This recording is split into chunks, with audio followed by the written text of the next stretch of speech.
Paz do Senhor, meus amigos, minhas amigas. Hoje nós vamos continuar meditando em Mateus capítulo 9, só que agora a partir do versículo 14, que diz assim: Jesus e o jejum.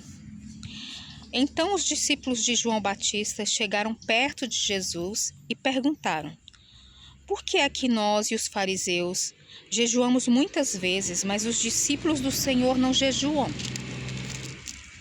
Jesus respondeu: vocês acham que os convidados de um casamento podem estar tristes enquanto o noivo está com eles? Claro que não. Mas chegará o tempo em que o noivo será tirado do meio deles. Então sim, eles vão jejuar. Tá ventando aqui hoje, gente, desculpa. Hoje tá muito vento aqui. Chegará o tempo em que o noivo será tirado do meio deles. Então sim, eles vão jejuar.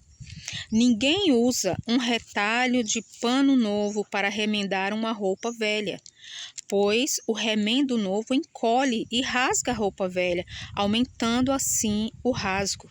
Ninguém põe vinho novo em odres velhos. Se alguém fizer isso, os odres rebentam, o vinho se perde e os odres ficam estragados. Pelo contrário, o vinho novo é posto em odres novos, e assim não se perdem nem os odres e nem o vinho. Então, Jesus estava falando aqui sobre o jejum, né? Foram os discípulos de João Batista que vieram fazer essa pergunta a Jesus, né? Porque eles caminhavam com João Batista e eles faziam muitos jejuns. Eles também viviam ali com João Batista, né?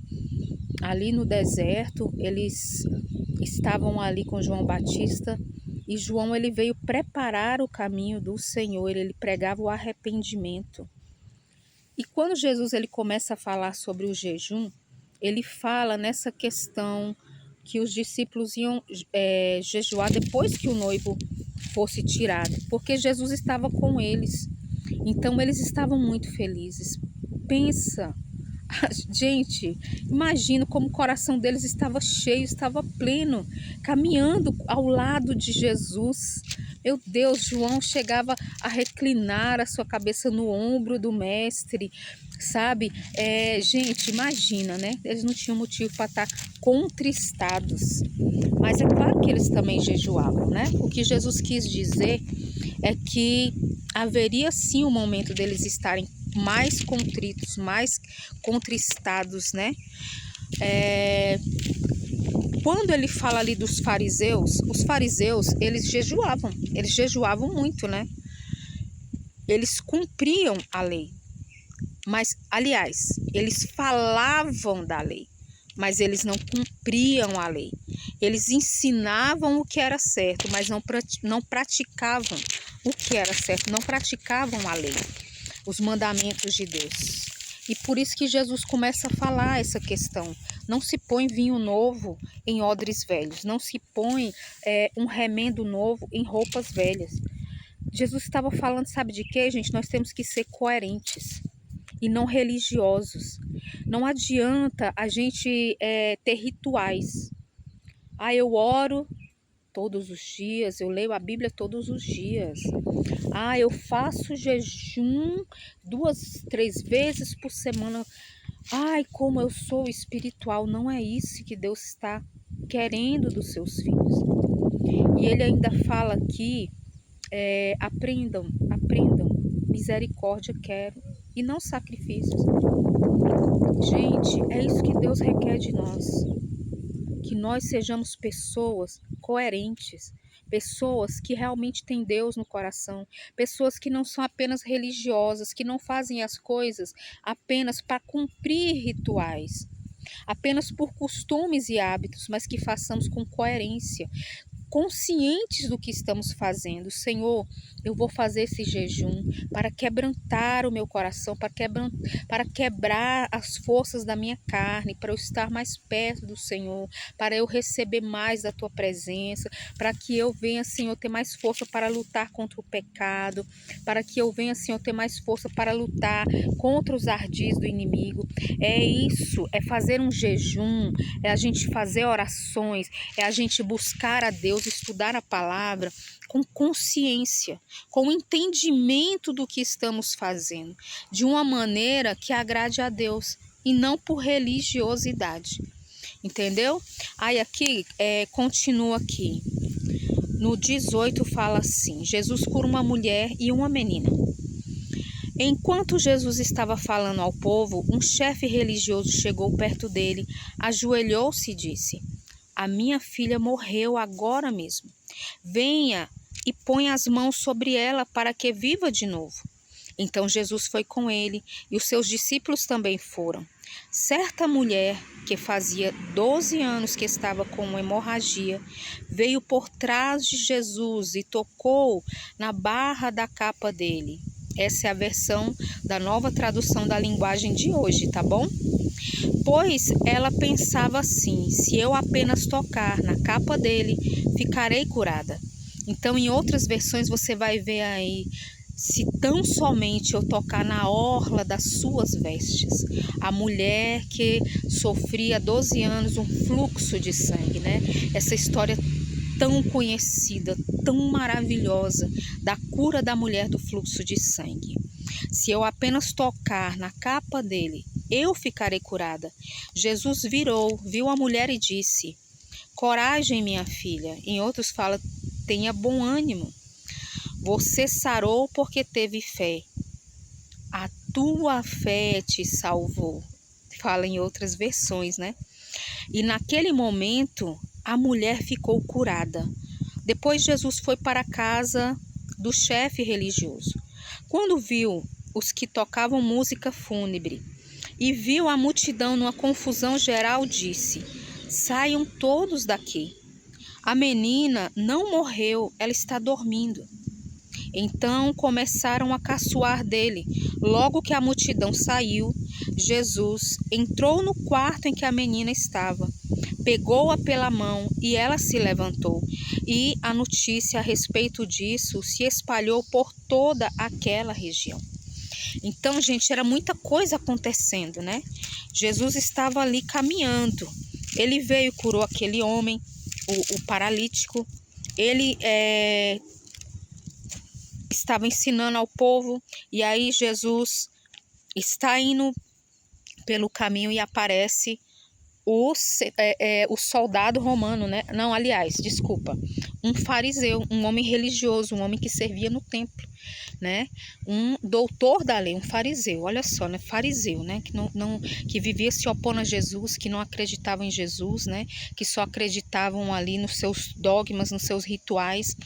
Então, o que aconteceu? Esse homem, ele teve uma revelação de que verdadeiramente Jesus era o Filho de Deus.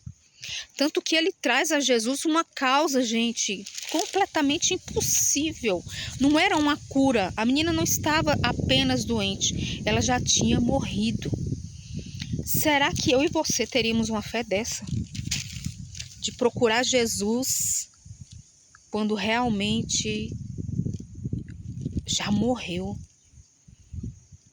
Meu Deus, foi muita fé, gente.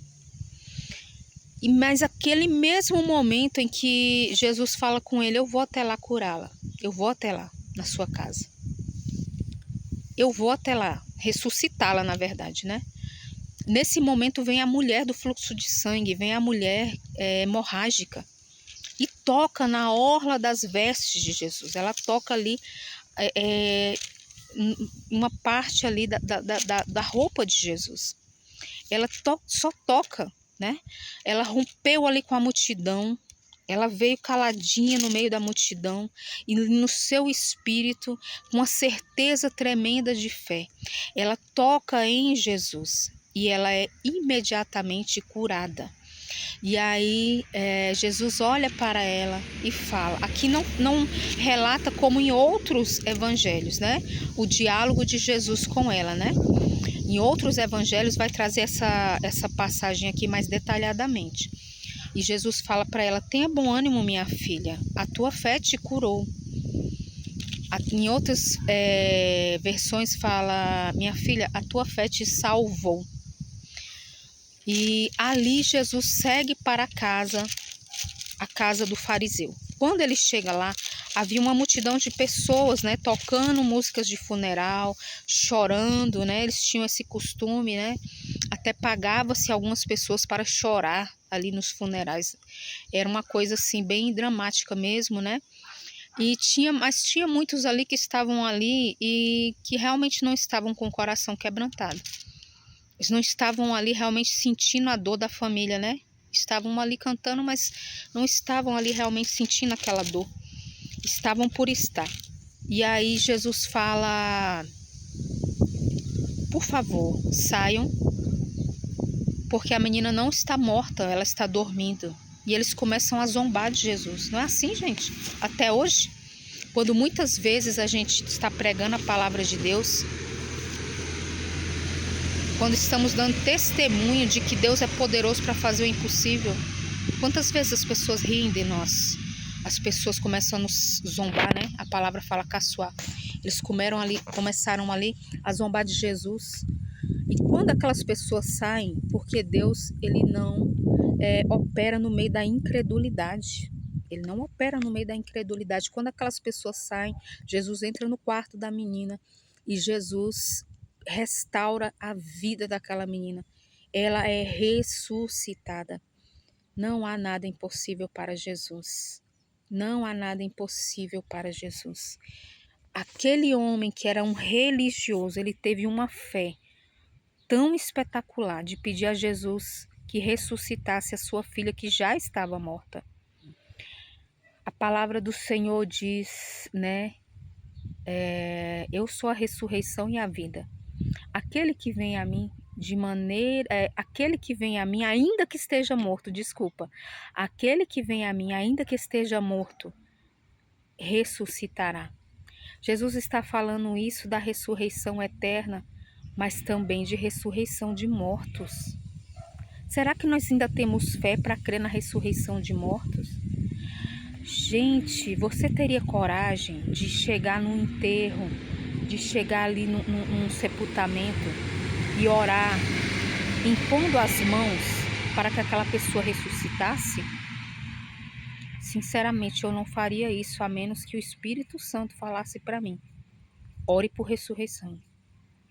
Meu Deus, se fosse algo muito forte, acho que o Espírito Santo ia ter que me sacudir, me derrubar no chão e gritar comigo: ora por ressurreição. Gente, eu ainda não tenho essa fé tão ousada.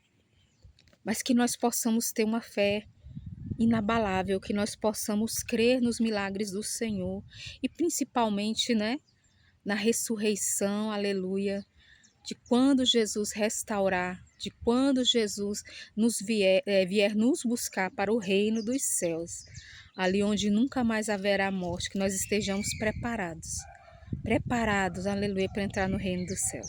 Um grande abraço, a paz do Senhor. Amanhã a gente continua, hein? Estou indo aos pouquinhos devagar, porque não dá para a gente simplesmente passar por cima. Deus abençoe você. Diga aqui de onde você está me ouvindo. Um grande abraço, a paz do Senhor. Curta, comente e compartilhe. Inscreva-se no canal.